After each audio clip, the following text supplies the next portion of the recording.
Videos देखने के लिए सब्सक्राइब करें जनसत्ता.com, बेल आइकन दबाकर पाएं लेटेस्ट नोटिफिकेशंस।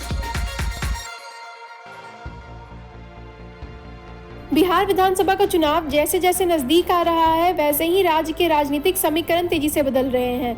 बिहार के राजनीति में दलित वोटरों की एक अहम भूमिका होती है। इसे देखते हुए बिहार के दलित नेता के रूप में अपनी पहचान रखने वाले बिहार के पूर्व सीएम और हिंदुस्तानी आवाम मोर्चा के प्रमुख जीतन राम मांझी महागठबंधन से 2 हफ्ते पहले ही अलग हो गए थे और अब वह राष्ट्रीय जनतांत्रिक गठबंधन यानी एनडीए में शामिल होने जा रहे हैं। हम के प्रवक्ता दानिश रिजवान ने बुधवार यानी 2 सितंबर को मीडिया को बताया है कि 3 सितंबर को हिंदुस्तानी आवाम मोर्चा एनडीए का हिस्सा बनेगी। इसकी घोषणा जीतन राम मांझी खुद करेंगे।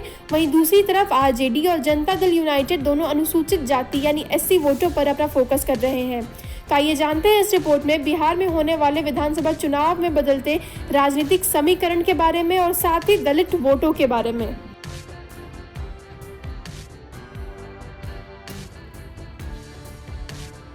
दरअसल बिहार की आबादी का लगभग 16% यानी एससी यानी दलित है, जिसमें पासवान समुदाय लगभग 5.5% है और रविदास समुदाय लगभग 4% है।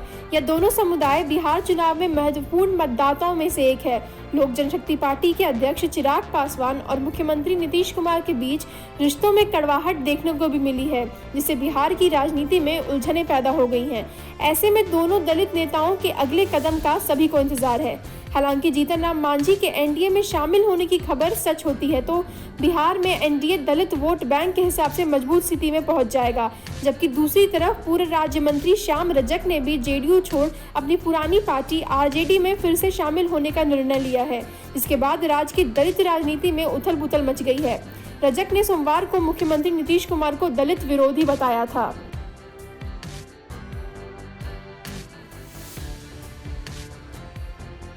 श्याम रजक के इस बयान पर पलटवार करते हुए जेडीयू नेता अशोक चौधरी ने कहा कि नीतीश कुमार दलित विरोधी हैं। यह समझने में श्याम रजक को 10 साल लग गए। उन्होंने कहा कि स्कूल में पढ़ने वाला छात्र साल भर में समझ जाता है कि शिक्षक क्या पढ़ा रहे हैं। श्याम कैसे छात्र हैं जिन्हें 10 साल तक पता ही नहीं चला कि नीतीश उन्हें क्या पढ़ा रहे हैं। श्याम को साल 1.5 साल में ही समझ जाना चाहिए था। इसी से पता चलता है कि आप कितने होशियार विद्यार्थी हैं। इस बीच रजक ने कहा कि राजद सुप्रीमो लालू प्रसाद यादव ही शोषितों की असली आवाज है। वे सामाजिक न्याय के प्रतीक हैं। दलित वोटों को लेकर इस राजनीति में रजक अब पार्टी की बैठकों में नेता प्रतिपक्ष तेजस्वी यादव के बगल में बैठेंगे और प्रेस कॉन्फ्रेंस करेंगे। हालांकि बिहार में दलितों पर श्याम रजक की कितनी पकड़ है वह आने वाला समय बता पाएगा, लेकिन हमें यह जीतन राम मांझी की स्थिति को भी एक बार समझना होगा।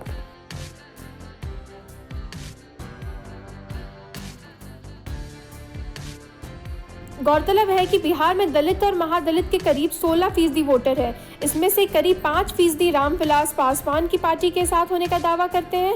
वहीं जीतन राम मांझी के पास करीब 5.5% मुसहर जाति के कोर वोटर हैं। जानकार मानते हैं कि पिछले 2 चुनावों को देखकर कहा जा सकता है कि करीब 2 से 2.5% वोट मांझी के नाम पर इधर से उधर होते हैं।